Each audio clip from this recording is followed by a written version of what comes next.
नमस्कार. कसे आहात सर्वजण? सुरक्षित आहात ना? सध्या या कोरोनाच्या काळामध्ये सुरक्षित आहात ना हेच विचारणं जास्त गरजेचं आहे. असो तर मी शिवप्रसाद भरड आमच्या भकासवाडीमध्ये तुम्हा सर्वांचं हार्दिक स्वागत करतो. मंडळी, काय आहे, सरकारने कोरोनामुळे लॉकडाऊन जाहीर केलं, पण त्यामुळे परिस्थिती अशी झाली की बाहेर गेलं की कोरोना आणि घरात बसलं की करमेना अशी स्थिती झाली. बरं, पण या कोरोनामुळे जो काय लॉकडाऊन निर्माण झाला त्यामुळे अनेकांचे रोजगार गेले. आमच्या भकासवाडी मधल्या तरुणांकडेही जे कधी कधी असायचे तेही रोजगार गेले. मग करायचं काय असा विचार जेव्हा झाला त्यावेळेस आमच्या भकासवाडीच्या तरुणांनी ठरवलं की आपल्यातली कला आपण लोकांपर्यंत पोहोचवायची. पण जर एखादं नाटक सादर करायचं म्हटलं तर नाट्यगृहामध्ये प्रेक्षक येणार कसे? बरं, सिरियल पर्यंत यांची पोच नाही आणि चित्रपटवाले तर यांना हुंबूनही विचारत नाही. म्हणून मग शेवटी मोठमोठ्या निर्मात्यांनी आणि दिग्दर्शकांनी जो पर्याय निवडला तोच यांनी निवडायचा ठरवला, अर्थात OTT प्लॅटफॉर्मचा. म्हणूनच युट्यूबवर आपली कला सादर करायची आणि भकासवाडीच्या झकास गोष्टी सांगायच्या असं आमच्या कलाकारांनी ठरवलं. मग आता बाज कोणता निवडायचा यावर विचार चालू झाला आणि त्यावेळेस लक्षात आलं की आपली मराठी माती, मराठी भाषा आणि मराठीतली कला इतकी समृद्ध आहे की कोणताही कलेचा बाज निवडायचं म्हटलं तरी आपल्या आधीच्याच कलाकारांनी, दिग्गज कलाकारांनी आपला झेंडा तिथे रोवून ठेवलेला आहे. म्हणजे एखादं वगनाट्य करायचं म्हटलं तरी आधीच अनेक वगनाट्य प्रसिद्ध झालेली आहेत. लावणी करायची म्हटलं तरी अनेक लावणी आपल्या इथे सादर झालेल्या आहेत. अशा पद्धतीने कोणताही बाज निवडता येत नव्हता. मग शेवटी असं ठरलं की आपल्याला जसं वाटेल तसं आपण सादर करायचं, पण आपली कला प्रेक्षकांपर्यंत पोहोचवायची. मग कोणी वंदू दे का निंदू दे. आणि मग भकासवाडीच्या झकास गोष्टी अर्थात कॉमेडीची वरात युट्यूबच्या दारात ह्या चॅनलची निर्मिती करायचं ठरलं आणि उद्घाटनाला चांगल्या दिग्गज कलाकारांना बोलवावा असा मानस होता. पण आपल्या भकासवाडीमधलेच एक सुप्रसिद्ध कवी मदन बाणमारे यांनी आपल्या चॅनलला गळ घातली की उद्घाटनाच्या कार्यक्रमाला भकासवाडीमधल्याच त्यांच्या काव्य मंडळाची काव्य मैफिल ठेवावी. तर आज आपल्या या मंचावर येणार आहेत भकासवाडीमधलेच काव्य मंडळाचे दिग्गज कवी. तर लगेचच आपण कवींना निमंत्रित करूयात. सर्वप्रथम मी निमंत्रित करतो आजचे दिग्गज कवी माननीय श्री सदा बडबडे यांना. या जोरदार टाळ्या. तुम्हाला सांगतो, आजपर्यंत मी 17,500 कविता केल्या. वा वा, 1,500 पुरस्कार मिळवले. क्या बात आहे. आणि ही माझी 1000वी वेळ आहे. मस्त मस्त. मी एक कविता सादर करतो. बडबडे.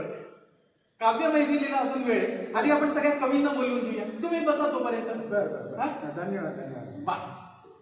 यानंतर पुढचे कवी आहेत. कवी नाव चुकलंय का? नाही, आपल्या बाणमारेने लिहिलंय. वाच. असो. तर यानंतर पुढचे कवी येत आहेत दारू वासमारे. जोरदार टाळ्यांनी स्वागत करूया. या नमस्कार.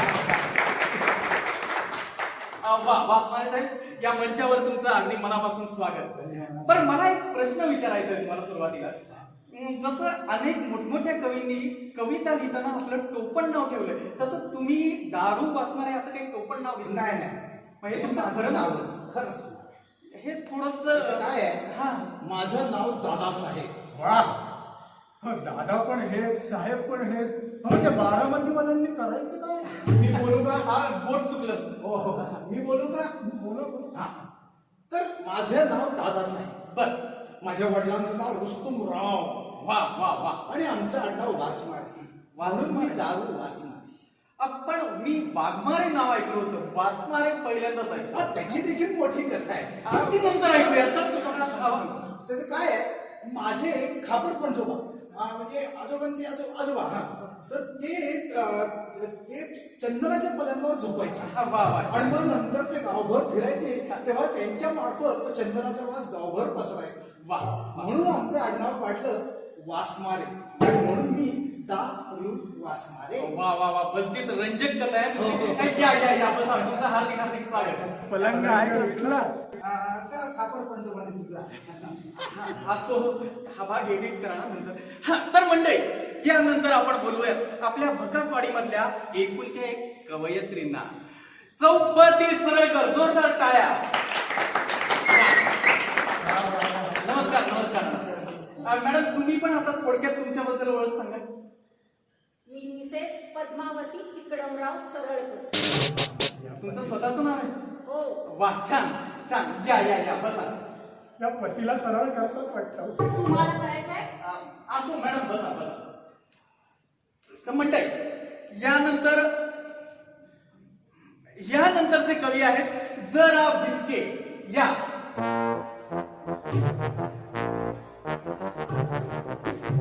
भिचके इथेच आहे काव्य भूमी.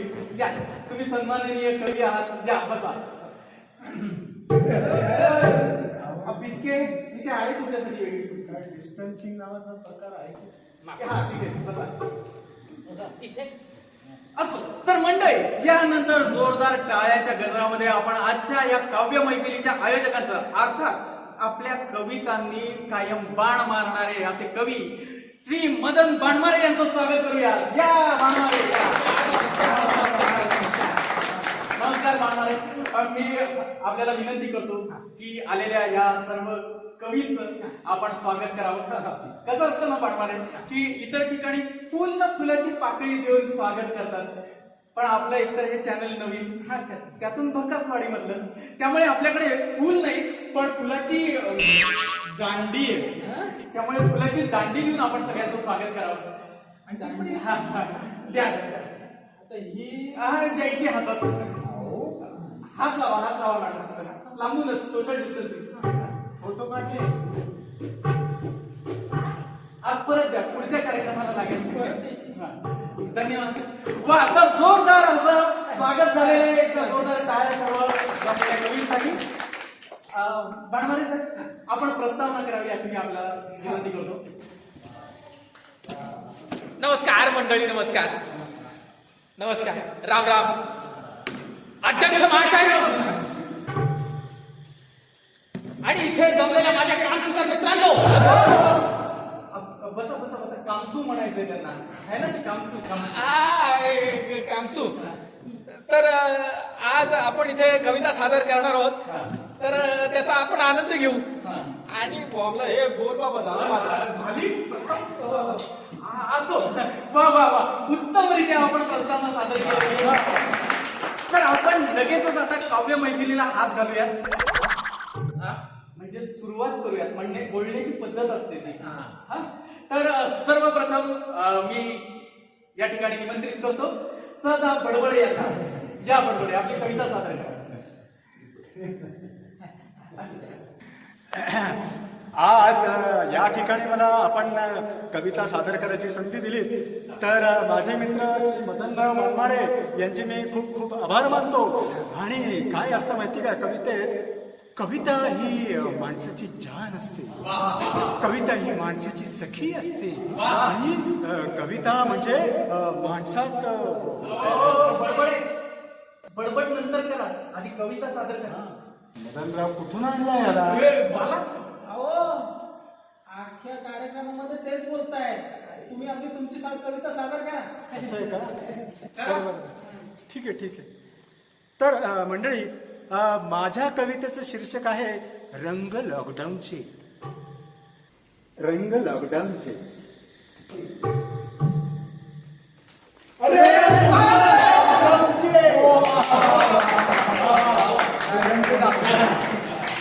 कळतच नाही तुम्हाला. तर मंडळी, कविता सादर करतो.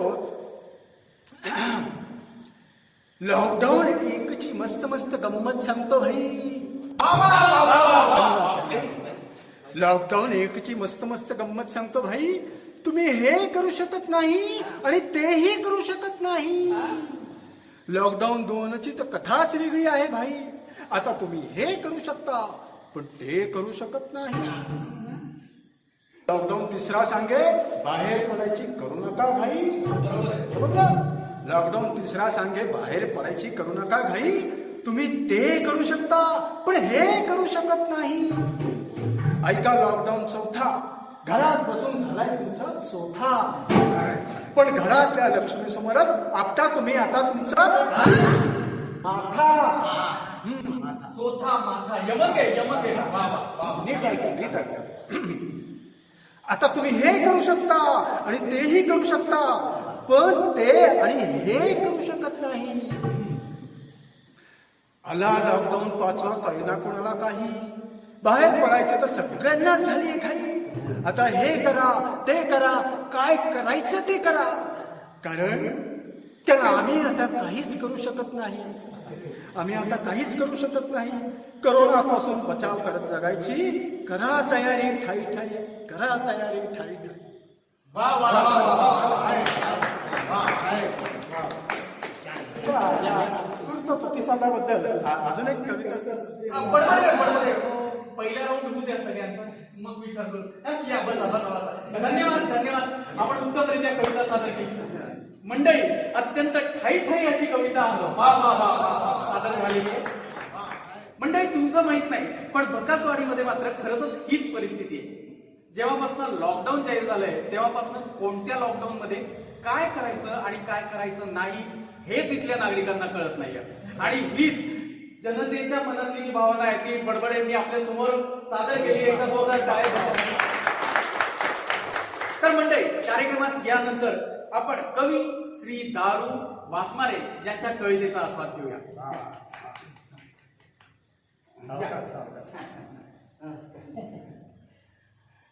तर मंडळी नमस्कार तर मी आता अशी एक कविता या लॉकडाऊन वरची सादर करतो कवितेचं शीर्षक आहे लॉकडाऊनच्या काळामधली कहाणी पण मला जरा गाण्याची आवड असल्यामुळे मी गाण्यात सादर करण्याचा काळी एक द्या बर का हा लॉकडाऊनच्या काळामधली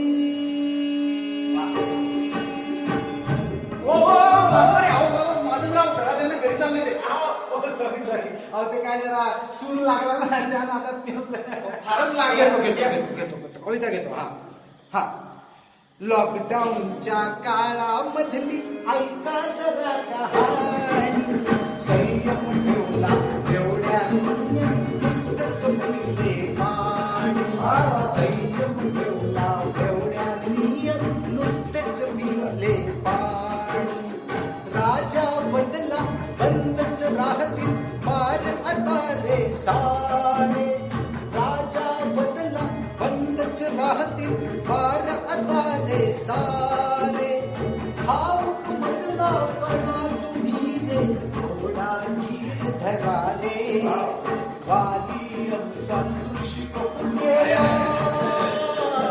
वाली आमचा कृषिक पुण्याला आले डोळा पाणी संयम ठेवला एवढ्यांनी नुसतंच पिले पाणी संयम ठेवला एवढ्यांनी नुसतंच पिले पाणी चपटीसाठी फार हिंडलो चपटीसाठी फार हिंडलो कुठंच मिळना काही चपटीसाठी फार हिंडलो कुठंच मिळना काही मिळता एखादा खंडा सीमाच आनंदा नाही सीमाच आनंदा नाही ठाऊक आम्हा कशी सोसली ठाऊक आम्हा कशी सोसली आम्ही आणि पाणी संयम ठेवला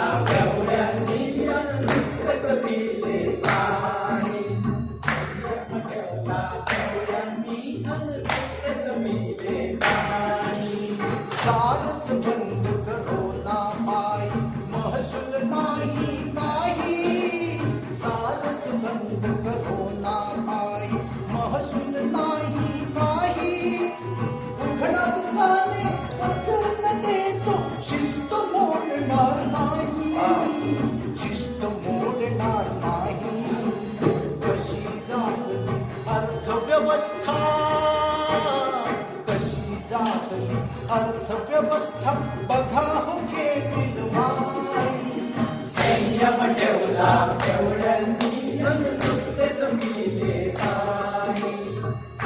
संयम ठेवला डोळ्यांनी नुसतेच पिले पाणी दार उघडले मंदिरालयाचे दार उघडले मंदिरालयाचे लागल्या रांगच रांगा दार उघडले मंदिरालयाचे लागल्या रांगच रांगा आमच्यासारखी शिस्तबद्धता आहे कुठे हो सांगा आहे कुठे हो सांगा कशी चाटली झालो आम्ही वाघ आता हो झालो आम्ही वाघ आता शिव्या खातो व्हायरसची संयम ठेवला बेवड्यांनी नुसतेच पिले पाणी संयम ठेवला बेवड्यांनी नुसतेच पिले पाणी संयम ठेवला बेवड्यांनी नुसतेच पिले पाणी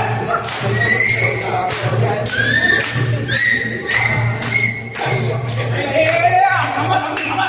ते काय स्टेजवर दारू पिते काय आहे? अहो जरा ते फील यायला पाहिजे ना वास्तवता आली पाहिजे वास्तवता ही अशी काय आम्हाला बेवड्याला दुरून आणली बेवडा म्हणायचं नाही आम्ही आहोत अर्थव्यवस्थेचा कणा आम्हाला बेवडे राव म्हणा ठीक आहे या बेवडेराव सदा कोण आले काय बेवडेराव कणा सुधारे हा कशी वाटली मॅडम कविता बसा. असो मंडळी एकंदर आजच्या या मैफिलीचं वातावरण बरचसं बदललेलं आहे आणि बराच वेळ कवी मंडळी या ठिकाणी येऊन जमलेले तर मला वाटतं याच ठिकाणी आपण छोटीशी एक विश्रांती घेऊया अल्पोपहारासाठी आम्ही आत्ता जातो आणि पुढच्या एपिसोड मध्ये लगेच येऊन तुम्हाला भेटतो तोपर्यंत नमस्कार नमस्कार